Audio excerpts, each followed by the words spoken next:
we'll have this discussion. Discussion? What discussion? This is a discussion. Combustion. Coming to you from Denver, Colorado. This is Discussion Combustion Podcast with your hosts, Kevin Batstone and Arthur Raw.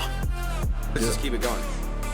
No, I like being invited because I think people think that because I host so much that I don't want to be no, I love being a guest because then I don't have any responsibility. Yeah, you just hang out. I don't have to press any buttons. I don't have to like remix stuff at the end.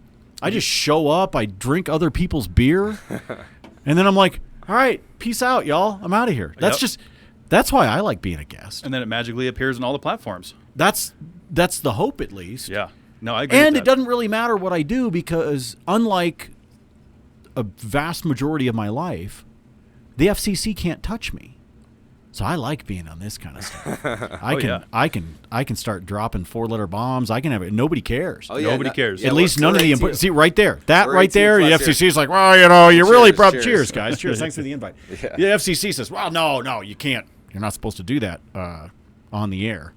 I'm like, clearly you didn't see me throughout my entire college radio career. Yes. Because I would not be allowed on the airwaves of America if they knew some of the crap Well, at that least we was got away just- with. At least that was just audio then, at least, right? Like it Right. was, you could kind of like you could hide away a little bit back there doing the DJ stuff. We used to have, the best shows that we did in college were always, so I went to Oregon State, all right? Okay. KBVR, yes, K Beaver. But our best shows were finals week. Because what would happen was my buddies and I, we'd finish up our finals. So let's say our last final was like on a Tuesday or a Wednesday. Well, the problem was it was impossible for us to get people to come do shows that week because people had tests. They're like, oh, I've got a paper due on Friday. I can't do my shift on Thursday or whatever. So we would come in and do shows, but we'd do like a 6.5 hour shift.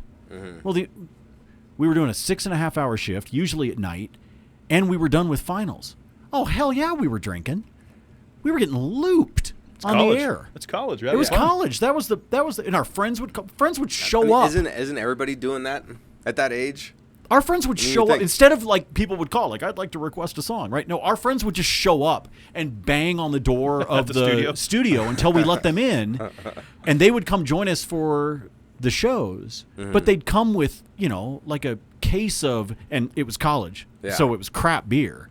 It was like Keystone Ice, Yeah, right? like Natty Ice. It like, was. what It is was that? whatever What the is that natty cheapest thing. shit? It was whatever the cheapest thing you could get at the Dairy Mart down the street was. That's Yeah. what it was. And as much as possible. Yes, for the it was. cheapest price. That was all. It was basically like Sam's Club and Walmart and Costco before all of those were really big, right? So you'd walk in there, you'd have a $20 bill or whatever. And it was, okay, how many cans of beer can I leave? You didn't care what the flavor was. You didn't care what the brand was. You just wanted quantity. to get out. You just wanted quantity is what you wanted. And then you're, walking down the street carrying a suitcase of something that probably doesn't even exist anymore. You're like switching arms and stuff because it's getting too heavy on one side. Yeah, you're loading up. You got to do it. So Everyone pitches $5. It's a party. that's why, like, you want to sit back on a podcast Yeah. and drink a beer. I'm like, gosh, this is like a class reunion for me. Oh, yes. Well, we're happy to have you here. Yeah, absolutely, man. Yeah, it's been a long time coming to get you on the show. Thank you, guys. I like I said, I don't know if it's just I don't get invited because people think I host stuff, but this is fun for me, and it's also fun because somebody else gets to pick the topics. Yes. I'm just here to roll with the punches. You're just going with it. Yes. And hey, that's the whole format. I know you're familiar, but that's just what we do. Is that the time lost art of being able to sit across the table and just have an organic conversation with somebody without looking at the phones and all this sort of stuff, right? I feel like that's what is one of the greatest things about podcasting is it does bring back that experience of actually getting to know people, asking more than surface level questions, right? Because we get deeper here. Like we've talked about a lot of serious things on here. And talking about serious, you run one hell of a serious operation, okay? That was a good segue there. You Art. do, man. You do. You got your hands in a do. lot of things, man. It's awesome. And I do. If people don't know, so I'm part of the group that owns Mile High Sports. I put together an investment group 6+ years ago. and bought Mile High Sports. Mile High Sports has evolved to now we've got Colorado Preps, so the #1 high school sports site in the state, in covering the athletes, which is personal to me. My daughter's a sophomore at Cherry Creek and plays basketball. So part of it's kind of like that's just something that matters to me is covering high school sports. I also started out doing high school play-by-play like a lot of people do that start in radio. I did that. We started the Mile High Life brand, which is your lovely wardrobe choice. Oh yeah, for the podcast tonight. I had to rep it. You had to throw that out there. I appreciate it. I had to do that. I still rock this, man. I love it. And we put that together with some great podcasters and some great people that are here in Denver and in Colorado. It's kind of, I've got that. I've got the You Bet Tonight television show on Altitude. I do a podcast with my great friend Brad Evans that's more national. It's also sports betting, but it's more national focused. I've got a lot that my hands are involved with at any given point in time. Got a lot of irons in the fire, as John Ekstrom would say. Yes, lots of irons in the fire, That's as good, John man. would say. That's good. Well, it's spread the chips around. I think I'm one of those people that would get bored if I didn't have all of this going on. That's kind of how I'm wired. My mom's wired the same way. Like my parents are retired, and I think my dad is loving it. I think it drives my mom batshit crazy because my mom's always been the one that's always got stuff going on and projects, and frankly, she's involved with the company with me. She helps me out with that. So she's like pseudo retired. Yeah. I think she's kind of that way. But she's somebody that my mom has always worked. She's always busted her ass. And so I think I get that trait from her where it's like if I don't have a lot going on, I become Ricky Bobby, right? Like I don't know what to do with my hands. I just I don't know what I need something else to be able to do. And so I think that's part of what leads me to be a part of so many projects. I love them. I'm passionate about them. But I think I'm like water filling a space, right? Like if there's a gap, it flows over there. If there's a gap, it flows over here. Well, that's me. If I've got a gap in my time or in my life, I'm trying to fill it with something. I'm the same way. I like to say I don't let the grass grow under my feet for too long. I got to keep moving. No. I'm constantly out in the market, moving around, trying new things, innovating, trying different projects, right? I mean, it's just I don't have kids, right? I'm single. Why? There's no excuse for me not to be on the move. Yeah, chasing things. Enjoy those things. And look, it happened yesterday in the Mile High Sports offices. I was moving some furniture around. I was looking for a different way to be able to shoot a particular video. I wanted a different background in what we were doing. And Danny Bailey, who's our executive producer on the radio side, Danny's like, "Need any help?" And I was like, "No, I'm just bored. I'm tired of sitting at my desk. I needed to get up." And so I'm moving furniture around and I'm throwing these black curtains back and I've got this monitor set up and I'm arranging like old issues of Mile High Sports magazine to show off the different covers and all that. And at one point I'm like doing the thing with my hands like I think I'm Spielberg, right? I'm like, "Well, how does that look?" But it was really funny because Danny just started chuckling, and Danny's worked for me for a while, and I think he's just used to it. Yeah. Just me trying to fill my time or my activities with something. Yep. I mean, that's good. It's good to have a productive life, right? And so I kind of have this philosophy about how people talk about work, and they're like, "Oh, I gotta work, work," and they're all like complaining about working. And so one thing I did is I changed my perspective of it. So even at my day job or whatever I'm doing, I just look at it like I'm being productive, and I want to be productive every single day. As much as I can, so then I feel like I'm accomplishing something with my life. And I feel like everybody wants that, but it's hard to actually have the dedication to constantly do it. Because sometimes people get froze. Like ice isn't going to flow into every... So maybe some people are ice and they need to melt down and like be more like water. So then they're too frozen thinking about it. Sure. You just got to do it. Yeah, you kind of have to. And then I think, it comes down to a couple of different things. And one of them is a statement that I've seen online. Frankly, I've seen it a lot lately. So I don't know if it is a Gen Z thing. I don't know if it's a millennial thing, whatever it is that's going on. But I've seen a lot of people talking about the fact that people don't quit bad jobs. They quit bad bosses. I've heard that one. Because in a lot of cases, not for everybody, I understand this, but in a lot of cases, you gravitate toward what you want to do with your time. And so if you're not finding fulfillment, there are times that it's not because you're not doing the job that you want to be doing or the career or what you have a passion about. it's because you don't like who you're doing it for. And I think we've seen a lot of that. I mean, look, the two of you are your own bosses with Discussion Combustion. This podcast, this video, this YouTube channel, all of it can be whatever the two of you want it to be. So the only way, I can't say the only way, but I'm oversimplifying, but the only way that it's going to become something that you dread doing is if all of a sudden the two of you get sideways or something gets sideways about what this program is about, right? So that's part of it, right? Yeah. I think that's one of the things. And I've had some bad bosses in my career. I have. Sure. And those are jobs that I didn't wind up staying at. I also had bosses that to this day I would stand in front of a train for. Loved them. Loved everything about them. They helped make me who I am. And I think we all go through that balance in our careers. But chances are you don't leave a bad job, you leave a bad boss. And then the other one is a quote that I used to have up on my wall in my office when I worked in San Antonio, when I worked in radio in San Antonio. Okay. And it's a quote from Johnny Carson that says, never stay in a job you don't love. Period. And I think sometimes that's really hard for us to do, especially as you get later in your career, because if you've stayed long enough in your career, chances are the coin has followed.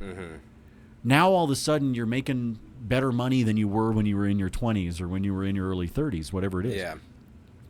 So it becomes harder to walk away from because you get this, you get scared. It's a safety net. Yeah, you get scared because, I mean, my dad likes to say, my grandfather used to say it, my dad says it, I say it now. It's like money isn't everything, but it's something.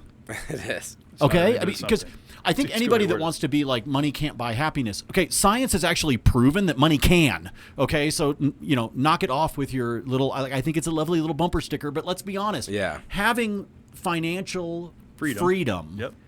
is something that leads to happiness. Now, what you do with those finances is what I think the happy little bumper sticker and Hallmark cards are all about. But Yeah. they've proven that you can actually be happier with money. So it is something, and I think sometimes that can trap us in a job. I know that I'm guilty of that. I We have all been are. in positions before where I was making good money and I could take care of my family, but I was laying awake at night because I wasn't happy. I was dreading the next day or the next week or the next project. How is that a way to live when decades pass by so quickly and time like eludes us, and all of a sudden we spent 20 years miserable chasing a tool? In my opinion, money is a tool. It is important. You can afford to do things that make you happy with money. You need money. Absolutely. You need that tool in order to be sustainable in society. That's just part of it. Well, and it goes back to my quote that I say every week. There's always a segue into it. Okay, here it Yes, is. People tend to do more to avoid pain than they will to gain pleasure. Yes. And so that is staying in that uncomfortable job because it maybe pays the bills. That you got to true. deal with the dickhead boss or the weird coworker, Yep. right? And I understand that. There is a sense of complacency, but for me, that's not an option. And I think it's interesting because, you know, I do radio and television. I do new media. I do a lot of those kinds of things. And I think that I think a lot of us have jobs that are like this, where you think, oh, that's really cool. Like, you know, you're out on the field at Broncos practice. Like, you're not in the nosebleed seats. Yeah. You can be on the field and you can do this and you can meet this athlete and guess what? That's a nice perk. But what I do for a living, what you guys do for a living, what a lot of our friends do, it's still work. Absolutely. There's still a lot that goes into it.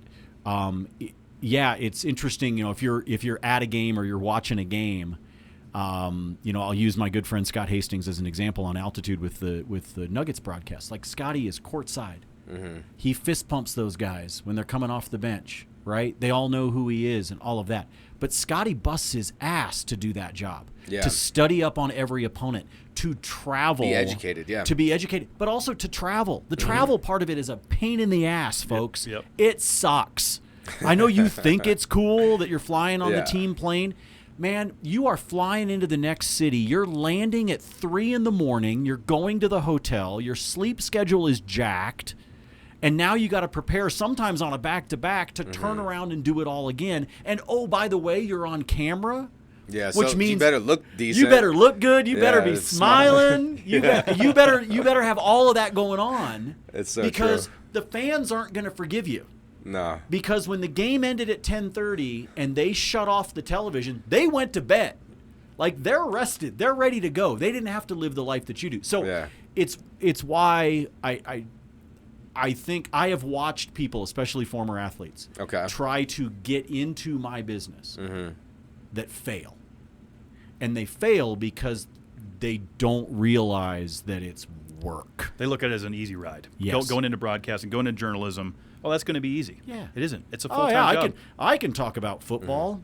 Yeah, but can you do it for 3 hours a day, 5 days a week, plus all the prep, plus the list just goes on and on. And so I love what I do. I'm not here to bitch about what I do. I love what I do. I recognize that I have been super blessed to do what I do. I have been to Super Bowls. I have been to championships. I have. I know that I'm lucky. I don't want this to sound like first world white guy problems here on this podcast. Right. But it is work.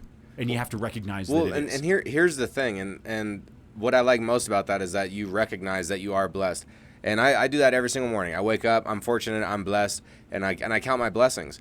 And everything always looks easier from the outside, right? Like, we hear that a lot on the show. Here's your life. Oh, it looks like you have such a good life and this and that. And it's like, yeah, I do, but I earned that shit. Like I fucking earned it. And so you damn right it's good because I made that for myself. And that's the thing is, like, if people aren't taking proper opportunities in their life and being an ice block, I'm going to keep doing that instead of being liquid water and filling every crevice, and you're too frozen up to move and you're acting like ice, then you might just be cold-hearted too, and you're sitting there hating on people succeeding and saying how easy it is when you haven't even tried to walk, like, a quarter mile on that shoe. Yeah. So I understand completely what you're talking about because there is, like, this whole facade and, like, you know, Nate Lundy's doing this. He has this going on. He has that going on. But you have a family. You have multiple businesses. That's a lot of work. Just to pay taxes and stay organized with write-offs and all that stuff. Like, it takes a lot. It's of a pain work, in the ass. A lot of work. It's absolutely a pain in the ass. It really is. It comes with some perks. It comes with some fun. I get to talk about sports and get paid for it. Mm-hmm. That's pretty cool. There's a lot of people that would like to do that. Sure. But like I said, there's a lot of people that think they can just stumble forward into it and do it. And to me, it's, you know, I know a lot of people that yell at baseball players for striking out on 3 pitches. And I'm like, have you ever stood there and seen a 97-mile-an-hour fastball? Good luck, kid. You know, and so it's scare the shit out of you. I think there's a lot of I think there's a lot of fun in what I do. There's a lot of work in it as well, and there's a lot of people that I've been fortunate enough to work with, some of which have gone on to some pretty big things. Sure. And I'm proud of that. I'm proud to be a part of that story. And I know that there are people that I got to work with that, like, I'm a part of their story. To me, that's cool. Well, you know what? It's sweet, and Kevin, I'll give it to you next, but sure. Nate, you're a part of our story now. Oh, yeah. Okay. Let's just hope this isn't the chapter of the story that everybody's just like, all right, this is fucking boring. No, move on. Let me get to the next one. Who's the next guest on the pod? Get that guy in here. Well, I think one thing that we're hitting on here that I really like is, on the outside looking in, it does. People think, oh, that's easy. You know, Nate gets to hang out with athletes. Kevin Hart gets to talk to cool people every week. But what's important to highlight here is the work that goes on behind the scenes. The late nights, the financial woes, the risks, the traveling, what you name it. I mean, we've all been there. We all understand what it takes. And I think, again, the finished product is, oh, these guys are just living the fucking dream. Meanwhile, it's like you don't have a clue what goes on, you know, in this world at all. And I think that's the story of a lot of people that reach a particular plateau of success. You know, it's the iceberg analogy, right? You see the tip of it. You don't realize that 70% of it, 75% of it, 80% of it is actually underwater. You don't see it. To me, that's the same buildup that's happened. And media is one example of that, right? But I think there's a tremendous amount of careers that are spent that way. You know, when you decide you want to be a teacher, I don't care what level you're at. Yeah. You want to talk about elementary school, you want to talk about, you know, I'll give it up to the teachers real quick. Like college. They're doing the hard work out there. Yeah. Like, I've met a lot of teachers. Y'all are doing the hard work out there. I but know sometimes you are. you're actually, but sometimes the job that you're invited into to be a part of is not actually the one that you've got your sights set on. That's true. And you had to build to be able to get there wherever you felt like you could. And so it doesn't matter whether we're talking about my industry or your industry, or somebody else that's out there. There's an immense amount of work that goes into it and a recognition of that. And I think what we as as a humanity for a second, but also people that work in the particular industry. Like when somebody emails me, when I get an email from a kid that's fresh out of school, or somebody that is like, hey, will you listen to my demo tape, or will you give me some pointers or anything like that? Mm-hmm. Yes. That's awesome. And we need, as collectively, I'm looking at all of you that are watching and that are listening, we need to collectively be doing more of that. Mm-hmm. And the number one reason I say that, without trying to get too philosophical on it, is go all the way. The vast majority of the social interaction that happens for late teens and 20-somethings right now is negative. Social media is primarily negative, unless you are good enough to surround yourself with good people on your channels and who you follow and who you choose to interact with. But the vast majority of it is negative. Mm-hmm. Because, and I like to, I'm going to still call it Twitter. I don't give a shit what Elon wants to call it. If I use Twitter as the example, okay, I came up through my career. I've been in radio for almost 33 years, okay? I came up through my career in talk radio. And part of it was conservative talk, general talk, sports talk. I've done it all, okay? And I joke that Twitter is what every talk radio caller wished existed, because they all want to get on the air and they all want to bitch and they all want to yell and they all want to say you're stupid and this guy's smart. That's what everybody wants to do in talk radio. Everybody. That's what they want to do. Guess what Twitter did? Twitter took away the filter. They took away the call screener.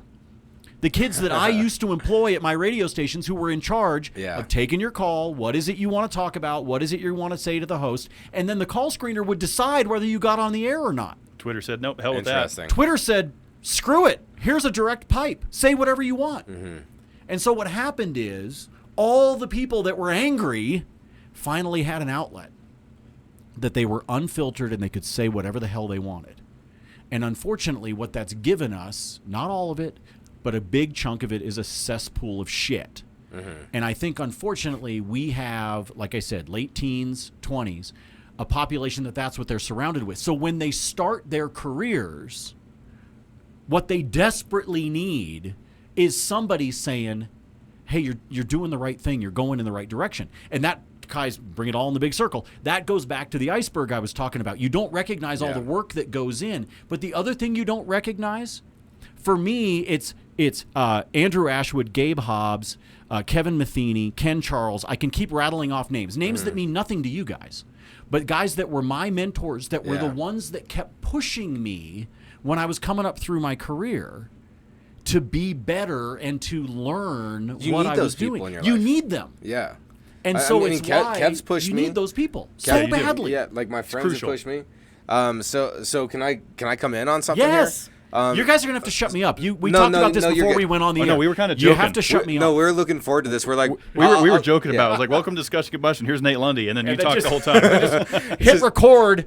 All right, we're good. We just cut to ourselves. We're all like, yes, indeed. So go ahead, Art. No, but there's absolute truth to what you're saying. And first of all, kudos on being selfless and offering some of your time and advice to young people who have ambition. So I cheers you for that. Thank you. And that's something that anybody with a level of knowledge in any field, they should be offering and passing down the knowledge to the new workers and the new workforce. That's important.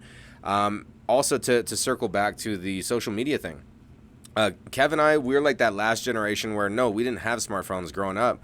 Like smartphones didn't exist until I was like in college. Yep. Right? So, like, we didn't have touchscreen phones. We didn't have all this stuff in front of our face. And, yes, there is a lot of drama. Drama sells. So there's so much drama and negativity that sells on social media. So that's what keeps repeating.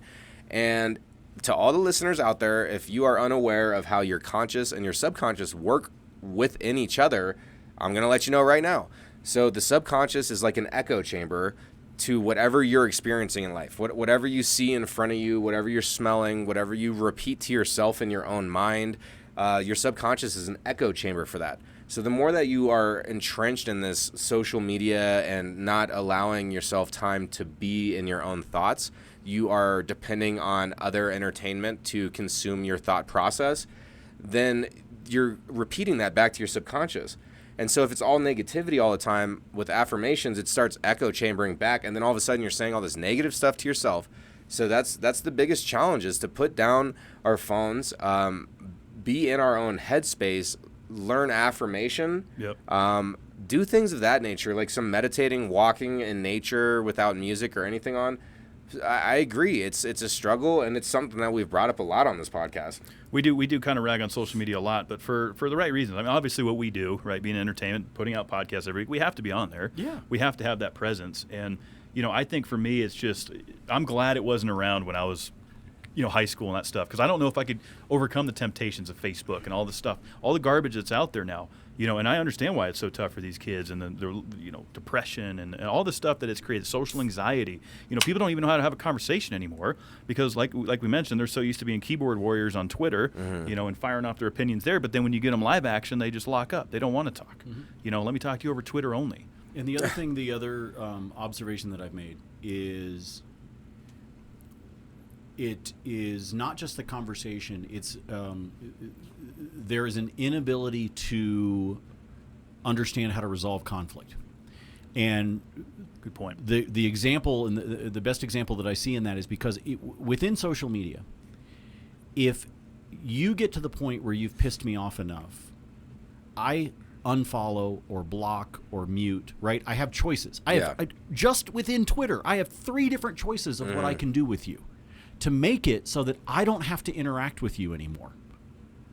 Okay, you go to work for a company, and the guy that's got the cubicle next to you, you don't have that option.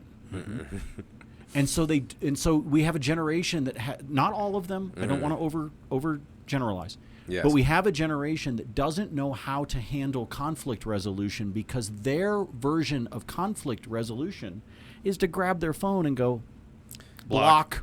Yeah. And they're done. You can't do that to a coworker that has a different personality than you, that you have to figure out how to handle. Okay? And I've had it happen before, and I know people that it's happened to, where they've hired somebody for a job. They went through the interview process. They did the W-9, and you do all the paperwork so you can get paid, and you get the direct deposit information. And the dude didn't show up ever. No call, no show. No call, no show. Why do people do that? See it all the time. Instead of just being like, hey, I got offered a better job, or just this inability to be able to, because that's an uncomfortable confrontation to have. But it's really not. But it is for them. Because they've never done it. Because they've that's never true. had to do it. That's true. And no, you take this one, Ken. Well, no, I mean, I 100% agree. I see it all the time. I've seen it for years and years and years in the industries I've worked in, and just people's work ethic in general, the whole no call, no show, calling out, not showing up. And then we can factor in the work at home piece, right? You got because that's been massive for the last few years. And you still have people not showing up to their computers in their own home. Yes. What's going on with that, Nate? Oh, yeah. Please don't get me started on the work from home. I'm pretty passionate about that myself, because I've been in the market every day. It's ridiculous. Forever. I'm a work from homer, but I do have some qualms with it, but also a lot of great things with it too. I do not disagree that it has good and bad. What I have disliked about the work from home phenomenon is that there has, and this is society in general right now, as we all know, there is this wedge that's been driven. So it's either people that think work from home is the future and all of these office buildings are going to get torn down because nobody's ever going to work at a location anymore, or the people that absolutely despise it and desperately want it to go away because they want their workforce or their peers all together. It is like there's this inability to maybe find a gray area or to recognize, hey, it works in this industry, it doesn't work in this industry. And there's too much inability to see gray and to only see black or white with issues, and that's a much bigger deal right now in our country and on our globe than anything else. But that's what I don't like about the work from home phenomenon. And I do, I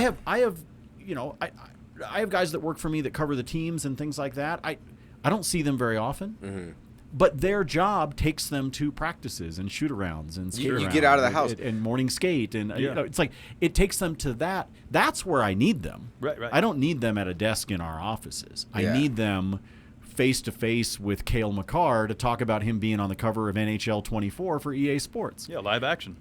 I don't need him sitting at a desk in our office writing a story. Yeah, I mean, it's just it's so much more difficult. Sure, like you could probably cover sports by watching it, getting it back. I mean, I do that with Mash the Gas. I cover NASCAR. I'm not necessarily at every race, but to that point, being there live action, you're going to get better results. You're going to get better content. Yes, 100%. I agree with that. Yeah, and so that's the we've touched on a lot here, but that's the work from home thing for me. I just don't think it's been good. My personal experience with it, this is how I feel, is if you are working from home and you wake up, you get into your desk, you have your casual morning, you're able to handle all your business, you check all the boxes, you accomplish your job for the day. But then what are you doing after your workday? Are you continuing to stay at home? And then what are you doing then? What are you doing at home? Are you reading a book, or are you honestly just looking at your small screen while the big screen is playing after you just got finished looking at the middle-sized screen all day? you know what I'm saying? And that is depressing. And I've dealt with that a little bit where I'm chilling at home. I've been at home all day, and it's getting to me. I'm feeling like I need to leave this box that I pay for. And, I'm thankful to have my side projects and hustles, because it gets me out. And if it wasn't for that, I would probably be going a bit crazy being cooped up in the house all day. So I do agree that there are a lot of benefits to working from home. You get a better work-life balance. But if you have the opportunity to go into an office space, I would suggest doing that, maybe 6 times a month. Just go in there a little bit and start rubbing shoulders. And I also think it goes back to what I was saying before about it benefits you in the long run with your skill set when it comes to confrontation, with conversations, with face-to-face understanding, with the ability to understand body language. There's all those kinds of things that you do not get when you're sitting in a Slack chat room. It's so exactly, because doesn't happen. You get on Zoom, you're proper for 20, 30 minutes, and then you're right back to being in your skivvies and eating tater tots. Well, I mean, look. First of all, don't take away my tots. Okay, don't start messing with my tots, man. I need tots. No, what kind of topping you putting on your tops? Here's the thing.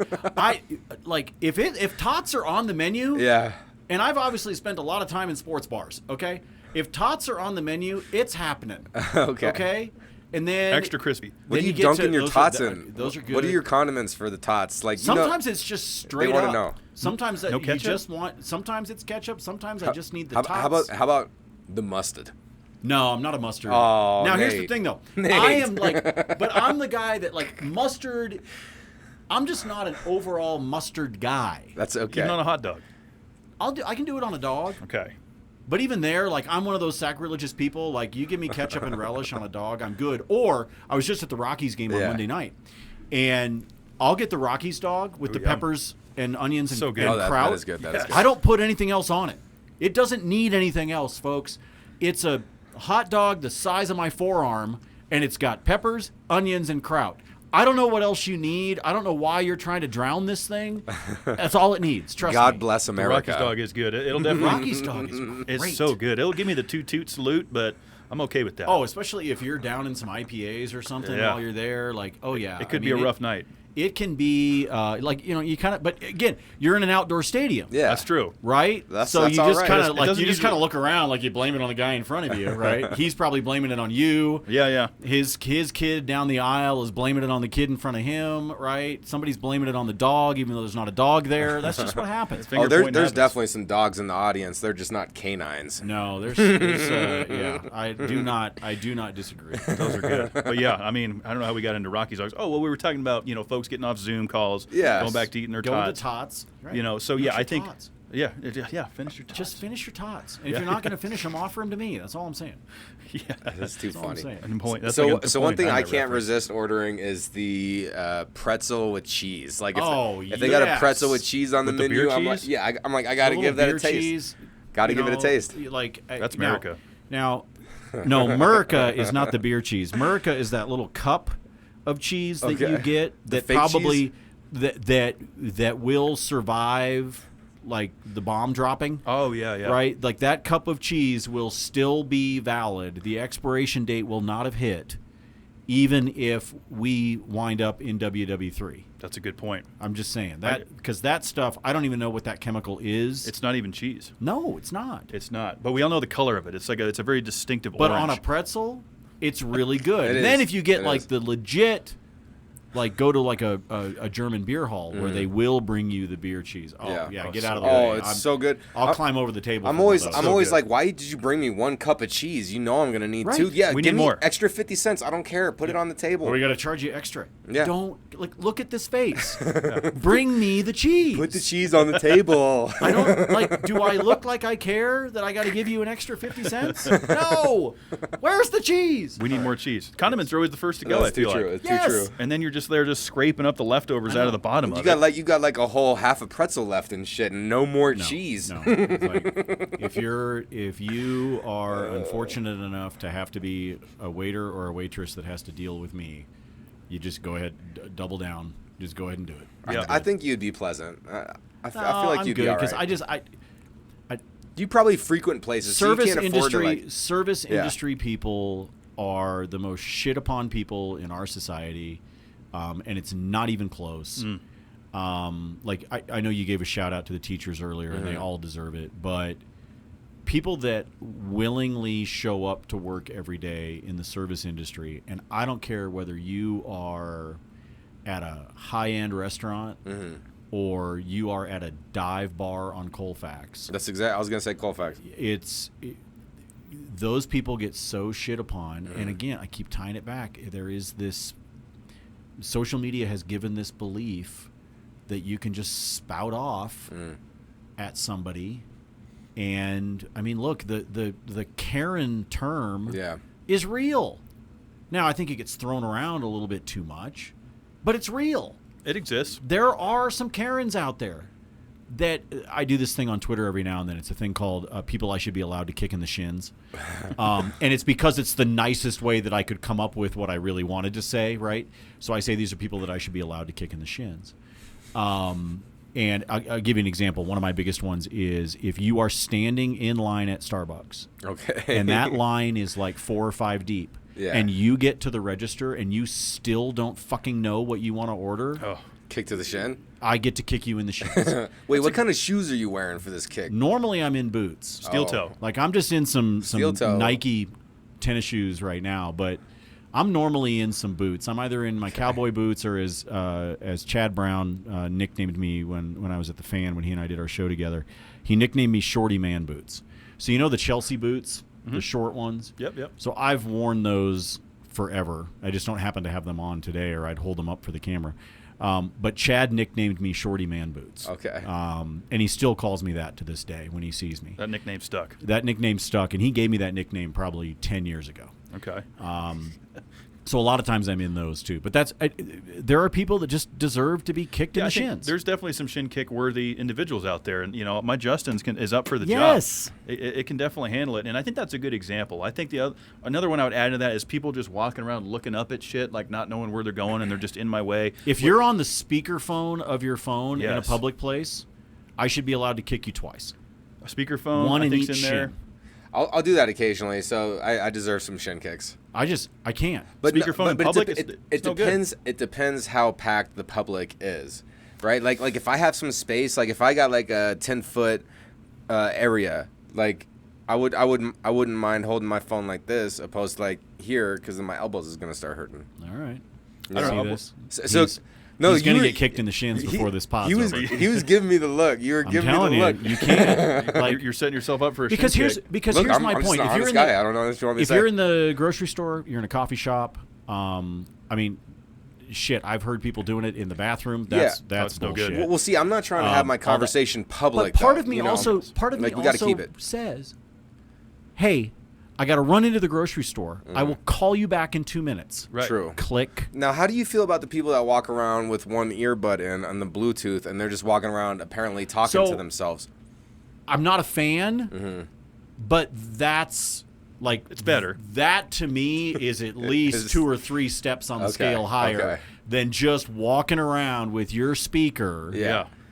going. It's a bit distasteful to do that. You're less likely to get a shin kick if you're on the Bluetooth. The other there's 2 other categories that I'll throw into the shins while we're talking about phones, because some of them don't involve phones. Okay. If you use your phone to videotape a fireworks show, You're never going to fucking watch that again. What the hell are you doing? Good point. You think you're going to show your family, hey, check out how cool these fireworks were. Do you know how stupid they look on a 3-inch screen? Put your damn phone down and enjoy the fireworks. Yeah, I do agree with that. I do too. And then the second one, and you guys know I'm a huge music fan. I go to a lot of concerts. Yep. Knock it off. Yeah, enjoy Just the show. enjoy the show and put your phone down. Yeah. Period. I could see you that. are not going to become YouTube rich because you posted a video of Nathaniel Rateliff singing "Son of a Bitch" at Red Rocks. You're not. Stop it. Just enjoy the performance. Agree. Yes, I take it agree. in. Take it in. No, I 100% agree with that. And I've tried to get better at that too. Like if I'm in a NASCAR race or something, I'm trying to document. If I am doing a video or a photo, I try to look over it. Right? I want to still see what's going on. And by the way, I don't mind if you break out your phone and snap a photo. Yeah. Sure. That I don't mind. It's the video piece. Was it Parker McCollum last week at Red Rocks with my son? Peyton Manning came out on stage. I saw that. That looked good. And performed Red Dirt Road with Parker. Snapped a couple of photos of it because I was like, oh, this is cool, That's right? badass. Peyton's here, right? You know? And then I put my phone right back into my back pocket. Yeah, see, so I'm about I couldn't see half of Peyton's performance because the dipshits in front of me had their phones up in the air. I could see that Stop being annoying. it. I could see Yeah. that being annoying. Yeah, because now it's blocking the enjoyment of others. Right? You got people in the way doing this shit. I don't know. I don't think it's going anywhere though. I mean, I'll do it so we can tag the artists and get a little churn the butter a little bit. But Sure. those are like 12, 20-second long videos. And then you're back to the show, and you deal with that later. I'm not recording the entire event. So if I had to kick anybody in the shin for something, I feel like my honest thing would be like, I can just tell that this person is sitting here and like it's like you're dealing with somebody and you can just tell deep down that they're like distasteful or something, and they're just like side-eyed about it. Or people who this is what I want to kick you in the shin for. This is what I want to kick somebody in the shin for, is when you're saying some stupid ass shit last week, and then all of a sudden this week it's different. Oh, the story changed. Oh, obviously there's a lack of consistency here, and you're just a fucking pathological liar. It's why I can't stand Colin Cowherd. Kicking the shin. What you just described is why I don't like Colin Cowherd. If we bring it back to what I do for a living, I I worked with Colin. I worked around Colin when I was in Portland at the beginning of my career, in the beginning of his, before anybody knew who the hell he was. Yep. Okay, and that was Colin. Mm-hmm. I mean, callers on his sports talk radio show used to call him out for shit like, "Hey, dude, you said something completely different like 3 weeks ago." No, I didn't. Oh, come on, at least Dude, own yeah, it. you did. Like, at least own up to it, man. Yeah, No, I would agree with yeah, that. if you own it, then And then you get respect. And Colin's had a great career. Congratulations to him. Yep, the right? herd. But I had to work with that guy back in the day and work around that guy and compete with that guy from a sports standpoint. And, like, what do you just... If you're wrong, say you're wrong. Yeah, admit it Yeah. for sure. Own it. Well, and that's Own up. respect. Like, look, for me, what man mode is to take the L and take it with a lion heart and be like, I fucked up there. I got a lesson to learn. I'm taking the L. That's man mode to me. Kevin, what are you kicking him in the shins for? I mean, I'll kick shins for a lot of different things, but now that we're talking sports, I mean, I can get into a lot of things. You know, I'm a big NASCAR guy, of course. I'm in that wheelhouse a lot and listen to a lot of idiots over there. But, you know, kind of piggybacking off some of the sports, like, I'm not a big fan of the herd, for sure. I'd go with that. And then we were talking about Skip Bayless a little bit. Yeah. And I think he's one of the biggest hypocrites in the industry. You know, it's just what I don't like about Skip, and I don't want to turn this into let's bash all these sports guys. Oh, it's fun, though. It is kind of fun. So, 2014, Skip comes out and goes, Johnny Football is going to be bigger than LeBron James is for Ohio, right? I mean, never happened. No. Okay? And he still sits here and says LeBron, and I'm not a big basketball guy, okay? Right. You're going to know a lot more about this than I am, Nate. But, look, there's no question what he's done in that industry. Skip doesn't want to give him the credit. That's fine. I feel like Skip is very, you know, and he's a big Tom Brady fan. I'm a New England guy, so I always appreciated his defense there. I'll give Skip that. But I just feel like Skip is not the type of guy to sit there, a lot like Colin, and say, man, I got that one wrong. So we talked about the sports betting stuff that I do. And I was, if you guys go to Twitter and follow me, it's just at Nate Lundy. If you follow me, I've got a link up on there. I have a spreadsheet with my picks on it. It's completely free. It's completely public. and I track my performance. And that's part of it, because there's a lot of shady people in the sports betting world. Oh, I bet. A lot of them. And there's also some people that only talk about or post when they get stuff right. And So they not don't real. own up to the mistakes. Yeah. It's no good. And to me, the number one thing you can do, frankly, in any industry, but definitely in the media, is if you say this guy is going to be a stellar draft pick and he fails, own up to it. Yeah. If you tell everybody, hey, bet on the Cardinals tonight, and they get their asses kicked, Yeah. So yeah, I screwed up there. hey, screwed up. You know, when it comes to sports betting, and I talk about this on You Bet Tonight, I say, look, you have to be an Etch-a-Sketch. Some of you are old enough to know what that is. That does make One sense. of my first favorite toys. If you have to be an Etch-a-Sketch. If you win, great. Recognize that the law of averages are going to catch up to you. If you lose, own up to it, Yeah. and recognize that the law of averages are going to catch up with you. Remember, to be successful in sports betting, all you have to do is be right 55% of the time. That's it. Yeah. It's like baseball, right? You're considered phenomenal If you hit the ball 33% if you of the can time. hit the ball 1 out of every 3 times you step up to the plate, and that's really good, Yeah. right? I mean, that's sports betting, folks. Yeah. But what I do with that spreadsheet is I have that posted, and so does my buddy Brad, because I show people, here's the picks I made. Here's the money that I bet. Yeah. Did I win? Did I lose? And the reason I've got that public is because there are some really shady people in the business. And I consider myself overly educated, but by no means am I an expert. By no means am I a handicapper, Sure. right? And those people that charge you for their picks, oh, screw those people. That's just. And I'm double sorry, dipping. I know some people that do it. It's ridiculous. I think it's silly. I really think that it is. Well, it's greedy, is what it is. It is, Well, and it's also it's not just greed- greedy. It's also preying on Yeah. vulnerable people. That's true. Yeah. And that's what I really don't like. So you're a greedy predator that isn't humble and or authentic. Yeah, like Chris Hansen's going to come Wow. walking in any minute, right? Like, I mean, that's who you are. You're a Sounds predator. like a catch. Wow, Hold on, this is gonna be good. Wouldn't you love to be married to one of those There we people? go. Oh no, that was nice. Well, but see, but Nate, you're hitting on something though, because there's a level of transparency that goes a long way, I think, in the business that you're in, because you're putting your picks out there. You're saying this is what I'm betting, and then you're not afraid to go on You Bet or whatever and say, hey, I blew everything. Oh yeah. Because you're not trying to screw people over. You're just saying this is the analysis that I have on the situation. Yes. This is where I'm laying the favorite, right? And hey, I didn't get it right this time. And it started, so if we do a little bit of my background for people that don't know. So again, I talked about the fact I've been in radio. I started in radio when I was a junior in high school. I've been doing this for a long time. And that evolved into a number of different things. But when I was working in San Antonio, I created a show in San Antonio on Sunday mornings that was for fantasy football. I'd studied it for a long time. I started playing fantasy football when I got to college. One of my roommates was big time into it. Back when you used to have to score everybody based on the box scores in the USA Today. Like that's how we used to add up everybody's scores on Monday morning. And he got me into it, my buddy Brian.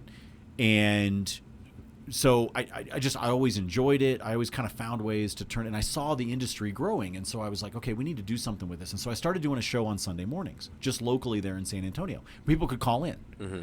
Be like, hey, I can't decide between these two guys. And we'd have some stats or whatever. And sometimes I would go, man, you are screwed. Flip a coin. Right? Well, we took that show, and thanks to some faith of one of my mentors, Andrew Ashwood, and some other folks at Fox Sports Radio, they put us on nationally. Okay. It's a nationally syndicated show. Myself, Peter Burns, Mike Harmon. And did that show for a lot of years. Well, part of what we did on that show was we said we are going to be very public about this. Like, our picks are based in knowledge. Occasionally, and you see me do this on You Bet Tonight, I have something called TYG, which is Trust Your Gut.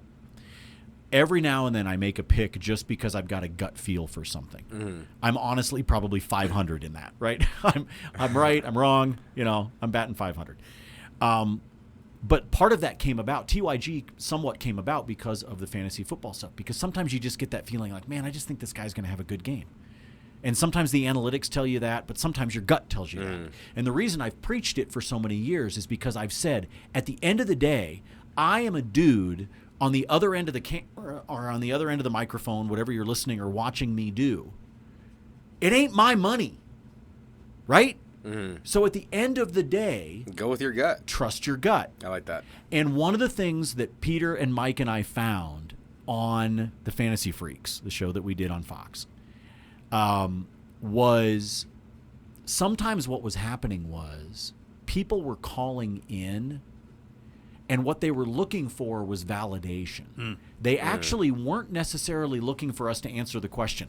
60% of the callers, that's what it was. But the other 40% actually had a feeling of what they wanted to do. They just wanted your reassurance. They wanted the three experts on the other end of the line to somehow validate what they were thinking. And so, and it's funny because I think Mike and Peter would tell you the same thing if they were sitting here. Sometimes on the other end of the phone, you could tell. Like, this guy desperately wants to start, fill in the name here, right? Wes Welker, whatever, right? And he's almost, he just wants us to pat him on the butt, tell him he's doing a good job, and send him back into the game, right? Like, that's what he's looking for. You're such a good boy. Get validation. And so some of the reason that this transparency and everything came about that I now apply to everything I do with sports betting, because that's how my career has evolved, is from fantasy over to sports betting, is in this idea of, yeah, I study a lot of stuff, and I try to crunch some numbers, and I try to do a deep dive, something that you might not have time to do if you're working your 9 to 5. But part of my 9 to 5 is to study this on your behalf. Here's what I found. Yep. And as Brad and I say on the podcast, fade or follow. That's up to you. That's up to you. Fade or follow. Because at the end of the day, it's not my money. I've got my own money on the line, and that's what the spreadsheet shows you. Hey, here's the bets I made. Here's what I did right. Here's what I got wrong. Yeah, everybody listening to You Bet Tonight, guess what it isn't? It's not your money. It's not. No, it's not Nate's money. It's I not fucked it my up. money, man. I fucked it up. It's not my money, though. It's not Nate's money, man. At the end of the day, that's why I tell people, if you are convinced that something is going to happen, well, it's your money. Yeah, trust it's your not gut. mine. How many times have Intuition. you dealt with people pissed off? Like, Nate, I listened to you, I lost. Here's the thing. There's people that do it in jest. Okay. All right. Then there's people that like genuinely get pissed off. Some of that is Twitter muscles, right? Keyboard muscles. But the vast majority of the folks, I think, understand and respect what I'm doing and what the show is about. And I actually believe that some of that is because of what I talked about. Like, I'm very transparent about it. I do a thing at the end of the show called ICYMI. What it is, it's a 30-minute show that we do on Altitude. And I give anywhere between 18 and 23, 25 picks per show, okay? But what I do at the end of the show, it's rapid fire at the end. We call it ICYMI. And what it is it's my 5 favorite bets from the show. And I tell everybody, I do not make every bet on the show. I do bet everything on ICYMI. So if you want to know where my money is, I do make some of the other bets, but the ones that I tell people on the show, I always guarantee you that I'm betting on those 5. So if you want to follow me, if your whole idea is you just want to shadow what I'm doing, those are the 5 to pay attention to, because they're my 5 favorites. Well, I've had shows that have gone 0 for 5. I mean, we goose-egged that shit. And I go to the very next show, and I'm right there on camera, usually in the first 2 minutes of the show, and I go, last show sucked, didn't it? Owning up. Etch a sketch, start again. Yeah, it's like you went because home. You better believe we're going to celebrate when we go 5-0, which we've done many for times. Sure. That's terrific. But that night you went home and you had a slice of humble cheesecake. and everybody should have a slice of humble cheesecake every once in a while, for sure. And no, I love that. And I honestly, we gotten to know you a little bit on a personal level. And I appreciate I'm you. sorry for that. No, but you're an authentic person. Even when you did the Christmas party and you were giving a speech, I could tell that you were authentic because you had emotion in your face. Like I could see it happening. I get choked up. I do. And I respect that. I'm the same way. But I respect your authenticity, and that's a compliment that you gave Kevin and I when we had a powwow a couple weeks ago, man. So authenticity does sell out there, and being humble about stuff is extremely important. So for anyone tuning in, listening, watching, however you're getting this in your ears or your eyes, think about that. Like, you know, how have you tried to pull a cloak over your own mistakes? Stop doing that. Like, allow yourself to take the L, take the loss. Just take it and move on and be like humble about it, because no one is perfect. No one's. Yeah, you're gonna go 0 for 5 sometimes. That's just life. That's life, man. That's life. It's life in the big city. You get knocked out. You get knocked down in life. That's how it goes, man. That's how it goes. It really does. And there's a woman named Valerie Geller that has been a long time consultant in the radio business, and in particular in talk radio. And Valerie wrote a book a long time ago, you know, Powerful Radio, Creating Powerful Radio. And there's a statement in there, and it's a really great book if you're somebody in the industry. But there's a quote in there that she uses that I've kept in my career. I mean, and I first met Val a long time ago. And what she says is, interested is interesting. Interested Is interesting. Oh, like interested is interesting. And what her point is, if you are genuinely interested in something, then when the microphone comes on and you're talking about it, it is far more likely, exponentially more likely, to be interesting to the audience, because the audience can tell your authenticity and your interest in the topic. That makes sense. Right? So your interest in NASCAR is not manufactured. It's not because you said, hey, nobody's doing this podcast, so I'm just going to go do one and I'll figure out NASCAR later. You were already interested in the sport, in the business side of this, everything about it, which is what makes the podcast interesting. The reason Brad and I have so much fun in what we do in talking sports betting, or even still talking fantasy football sometimes, or what I do on You Bet Tonight, is because I love it. I genuinely love what I'm doing. And I think that comes across on camera, or if it's over the airwaves, it comes across through the microphone. Yeah. And that's what Valerie means. If it's a topic that you're interested in, you're going to talk about it more passionately because you're interested in it. And so it's why I complimented you guys with Discussion Combustion, because you have brought guests onto the couch that I might not have sought out, but by the end of the episode, I'm like, son of a bitch, that was interesting. Right? Like, you just go, crap, I never knew I would find interest in, again, fill in the blank. Yeah. But, damn it, that was really interesting. And I think that is one of the things that I find fun about podcasting. Yeah, no, to kind of, because we started off, we were kind of talking podcasting, so perfect circle. And I don't know if you read the books, like how there's like a circle, the hero's circle. It's some real shit.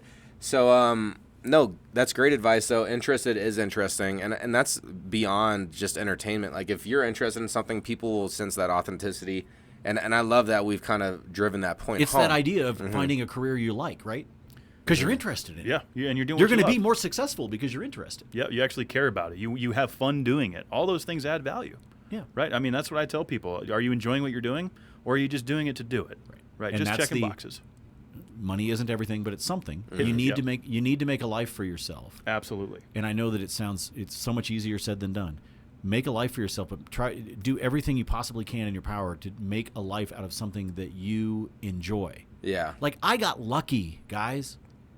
The job that I got as a junior in high school at the radio station happened completely accidentally. Oh, wow. I had an off period in my junior year where I was a teacher's assistant. You know, I used to be able to do that. You were like, you just helped, right? It was kind of like it was a bullshit elective. You had more ambition. Okay. They assigned me to the counselor's office, and it was random papers, and I mean, it was like random crap that I had to do. Okay. And one day I am doing my teacher's assistant period in the counseling office, and the secretary gets a call, and she goes, well, yeah, hold on a second. And she puts the call on hold, and she's holding the receiver.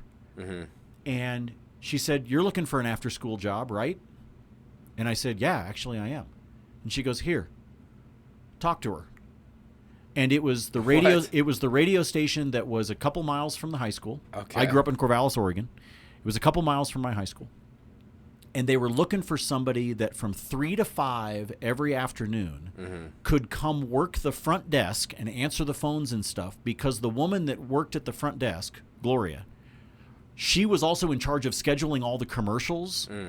So she needed to be able to spend 2 hours a day working on the log of all the commercials, and needed somebody else that could work the front desk and answer the phones and give people their prizes when they showed up, right? Like, hey, I won tickets to the county fair. Yeah. And they show me your ID. Here's your tickets, right? And so I had been looking for a job for a couple hours a day after school. She happened to call Yeah. during my teacher assistant period in the counselor's office. And I wound up with a job answering the phone at a front desk of a radio station, Oh gosh. and have never terrific. looked back. It's amazing. Like, I got lucky. I know people that are my age that still don't know what they want to do when they grow up. But here's the thing, though, is you were actively putting yourself into positions of opportunity. You weren't just sitting there idle. Like, you were like, yeah, I'll do that extracurricular stuff.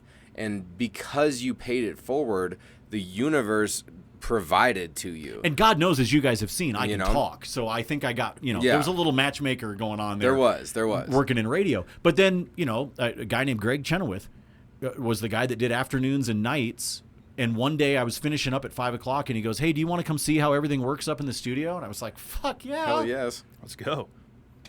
That's And awesome. And then the story continues. And then the story continues. And then I got a job working midnight to 8 a.m. on Friday nights and Saturday nights, basically running the station and doing the overnight stuff that had to be done. And I recorded like weather forecasts and crap like that, right, with my fun. squeaky teenage voice. And I joked that the only reason my parents let me do it was because at least then, when I was a senior in high school, they knew where the hell I was on Friday and Saturday nights. That's true. Kept me out of trouble, man. I couldn't go I could go to the football game, or I could do whatever with my friends, go to a basketball. I could do whatever, but I had to work at midnight. Yeah. And I worked literally midnight to 8 a.m. Damn. That's pretty brutal hours for that age group. But, I mean, But I loved it. you could sleep, get up, do it again. I just thought it was so freaking cool. That is. So I you, thought so it was you so knew then. cool. You fell into the passion. I fell into it. And I got lucky. Like I joked about, I know people that are my age that still aren't quite sure what they want to do. absolutely. What I would tell you is don't stop looking. Well, You'll find you it. didn't get lucky. You are still blessed and fortunate. Oh, shit, yeah, You know I what am. I'm saying? So all right. I feel like this is a great segue. You had mentioned that people should chase their dreams. They should Yes. chase their ambitions. We ask every single guest this that comes on, and we've gotten some very unique answers. So, of course, we have to ask the great Nate Lundy over here, if you had one piece of advice to give to all of humanity, all of the world is going to hear this tomorrow, let's say. What is that one piece of advice going to be? Wow. Geez, and here's my problem. I'm such a talkative person. It's difficult for me to break that into one thing. I think what I would say today might be a little different than what I might have said 10 years ago or 20 years ago, or what I might say 5 years from now. But given what I think the current climate on the globe is, I think that my statement would be, don't take it all so serious. Don't take it all so seriously. You have a limited amount of time on this planet. Mm-hmm. And by the way, that's a true statement regardless of what you believe. Okay? That is true. That's a true statement regardless of where your spiritual beliefs are. You Mm-hmm. have a limited amount of time on this planet. I believe it was meant to be spent smiling more than frowning. Mm-hmm. So stop taking it all so seriously. It's great advice. Because I think that can apply to everything. Yeah. When my son was born, my oldest, I can admit to this, and my son would tell you this. I was pretty strict as a dad. I was. And I can look back on, and I gradually sort of come to an understanding of where I wanted to be and what I wanted to be. But for a long time when he was little, I was really strict. And it's one of the things, like if I take that statement, stop taking it all so seriously, and I could apply it to 22 years ago. That's how old my son is. I think it would change a lot of things about how I was as a parent if somebody had said that to me. Coming up through my career in radio, I wish I had stopped and enjoyed myself, because I've lived coast to coast. So, and I moved a lot even as a kid. But if you just take my career, it has taken me from Oregon to South Carolina to Tennessee to Texas to Florida to here. At one point, my ex-wife and I had lived in 5 different cities in just over 5 calendar years. Wow. And I did enjoy the ride along the way of my career to get to the success that I've been able to enjoy. But there were some times along the way where I wish I had sat back and just taken it in and enjoyed it. Yeah. Instead of feeling like I had to do that 12-hour day, or I had to work that Saturday to get something done. That I wish I had not taken it quite so seriously, because I think I could have done that and still been able to have found the success that I have. It's great advice. No, it really is. I mean, it's easy getting that hustle and bustle and just go. Sometimes I get there. I'm always focused on what's next. What do I got to do? I'm just always. And I'm focused still on that there. next I have to task. remind myself a lot. Sure, and that's a good reminder for me too, because I get caught up in it. And it's like, man, I still got to have fun. Yeah. We still got to enjoy this ride for sure, and I like that. Slow down, smell the roses, so to speak. And I think it applies to being a parent. And I know you said you're not a parent, but it applies to being a parent, right? It applies to the idea of, like I remember somebody saying, or me reading it once, maybe I can't remember which, somebody talking about, I will never be upset at childish noise when it's joy. Like kids can be loud, right? We've all been around. You can be upset when a kid is having a complete meltdown in the middle of the restaurant, and sometimes we've seen kids running around and jumping and screaming, and parents aren't doing anything about it. Those are the kick you in the shins, right? It's same concept. Kick you in the shin. But when the kids in the neighborhood are loud as hell out in the cul-de-sac, but it is because there is joy and there is fun and there is that pure childhood energy happening, that isn't when you should be upset. Yeah, just because it's a little noise, it's joy. No, it's recognizing that there are things, because you might be really annoyed because you might be in your house trying to work on something or get something done, or maybe you're working from home and it's kind of noisy outside or whatever. But recognize that you don't have to take it so seriously. It's great. That is great advice. I mean, because all of us are guilty of investing too much emotion into trivial things. Oh, yeah. And the human mind, there's no other creature on this planet that has the amount of guilt that humans have. So I could have done something 10 years ago, and for some reason I'm still beating myself up over it. You think the groundhogs are beating themselves up over yesterday? No, nothing else does this. So that's just humans. And so the more conscious we could be about enjoying the present moment, living in the now, and making it fun and not so serious. Yeah, we have to handle business. Yeah, this is not an easy life. It's trying to kill us since birth. Like, yeah, it's tough, but we can have fun with it and see the good moments in between all the chaos. So I think it's great advice. Etch a sketch. Yes. Etch a sketch, yeah. It's an etch a sketch. Shake it and go again. And when I talk about the not so seriously, right? I told you I spent a lot of time most of my career has been associated with talk radio or talk product at some point. And a big chunk of that was during the rapid growth of conservative talk in this country and conservative talk radio. One of the reasons that I went away from that in my career was because there were people that were taking it too seriously. regardless of your political affiliation, when he was alive, Rush Limbaugh would tell you, I am an entertainer first. Entertainer is way up here on the list of who I am. It is later followed by my political views or anything like that, but I'm an entertainer. And there are, and continue to be, and were, people that took what he did or what he said way too seriously. Sure. And divided a lot of people, for and sure. it divided a lot of people. He got very rich because of it. So again, this isn't about politics. It isn't about any of that. But I was sitting there as somebody that was a program director of some big stations in this country. And I got to the point where I was like, I'm not enjoying this anymore because it's being taken way too seriously. Now I do a lot in the sports talk world. It's the majority of what I do. And there are still people that take it way too seriously. Of course. Like, folks, I'm going to tell you right now, at the end of the day, the stats that Russell Wilson puts up this fall do not affect your life. They don't. They do not affect your life. Okay? So be a serious fan. Doesn't affect you. Move on.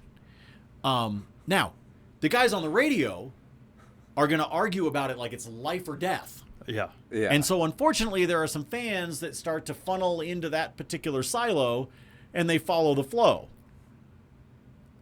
I will. No. We pick up what Not happening, man. No, Not I mean, happening. that's, yeah. And I bitch and moan all the time.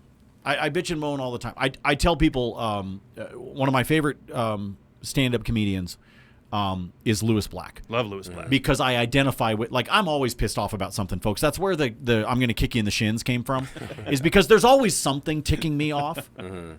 But at the end of the day, I'm like, all right. And some of that's the persona that comes through the microphone. Some of that is those kinds of things. But what's funny is if I'm ranting about something, it's real, folks. I'm not making it up. It's something that's bugging the hell out of me, which is funny for me to say that after having just told you to not take things so seriously. There's that's a just fine life. line. There's a fine line. Like we all need to vent in life, and then there's complaining. Venting is healthy. Complaining is a waste of time and doesn't accomplish anything. It's okay to vent. Don't be a complainer.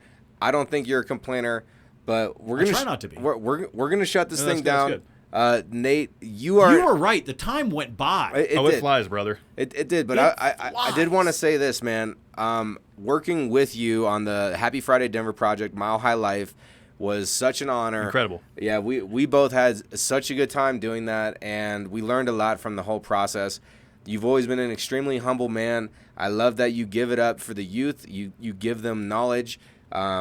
You've earned both of our respect, and I think you're an epic person to talk to, man. And we wish you the best success. And, Guys, and I don't. we're so happy to rub shoulders with you, man. I don't. I mean, I'm grateful. I don't deserve that. But thank you. I mean, look, the reason I have had success in my career is one very, very simple thing.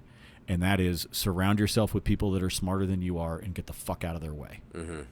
That's how you succeed in life. And I learned that from those mentors that I rattled off a minute ago. I learned a lot of that from them. I'm proud of what I've done. I'm more proud of the people that I've done it with. And that is, if you can find a way to be successful in whatever your path of life is by doing that, believe me, you will. It'll be a lot easier to not take it so seriously. It'll be a lot easier to smile. It'll be a lot easier to feel like that you're not doing one step forward, two back each day. There are plenty of days that I feel like I'm treading water. But when you start to cumulatively add it up, you recognize that you're actually going forward. So I'm immensely grateful for what you said. I don't deserve any of it. No, I just appreciate being a guest, and I just appreciate. I mean, I got free beer by showing up, and anybody that knows me knows I'll never say no to a free beer. So I think what you guys do is great. If for some reason you're somebody that has caught this podcast because of me, and you haven't actually listened and watched what these two guys have done and created over the years with Discussion Combustion, you're missing out. Get into the archives, watch some of the interviews, and do what I said. Like, watch something that you actually think you're not interested in. Because the conversation goes in directions that you don't expect, and it's why this is such a good podcast, and it's why I'm really lucky to be able to be a guest. Thank you. Appreciate the kind words, Nate. And obviously, we have a lot of respect for what you do. Thanks. Been a huge mentor, in this business, and bringing us onto your network there for a bit was just an incredible journey. And we learned so much from it. And we're going to keep this train moving for sure. And you're in the wheelhouse now, brother. So Hey, let's cheers guys. to that. Thank you very much. Before we get out of here, Nate, go ahead and get your Cheers. plugs in there. Where do our viewers and fans, where do they go to get in touch with Nate Lundy? Well, hey, the easiest is on Twitter, which is just at Nate Lundy. If for some reason you want to follow me on Instagram or over on Threads, it is at Doc Hauser, as in Doogie Howser. There's a long story behind that one, but that is my handle over there. That actually was my handle on Twitter for a long time. But find me there. Please watch You Bet Tonight on Altitude. If you're interested in sports betting, you'll have a good time with the show. And of course, all my friends and all of our coverage at Mile High Sports. Hell yeah. Good stuff. All that's going to be down. Amazing team. Great team over there for sure. Thanks. Great organization. All that's going to be down in the show notes down below, guys. You know where to go to get in touch with Nate. We're going to have you back on the show hopefully in the future. Would love to. We're in the wheelhouse now. We do repeat guests. You're going to be seeing a lot of us, Nate. You've done this show is popular enough that you can repeat guests. Yes. That's some impressive shit, guys. We have fun. People want to know what's going on. We get You involved got to in these catch up. people's This lives is like and Guy what's Fieri going on with these people. it's like Guy Fieri in Triple D when he goes back to restaurants he's Yeah. been to Yeah, yeah. before. Yeah. It's like, what's been going on? And then a lot of They're times, like, thanks to you, Guy, Yeah. we've opened like 4 new locations, and we now have an Italian place, and in addition, like, yeah. you guys, you got to bring people back and figure Yeah. out what's happening with them. No, our repeat guests, all of y'all are upgrading, and I recognize your hard work. You keep getting after it. Yep. Annual visits for sure. So, Nate, thanks again for coming down and hanging out with us, brother, man. Certainly appreciate it. And we'll have a beer again soon. I'm lucky to do it. Thanks, guys. Absolutely. Everybody tuning in, you already know how we close this bad boy out. Be good to yourselves. You deserve it.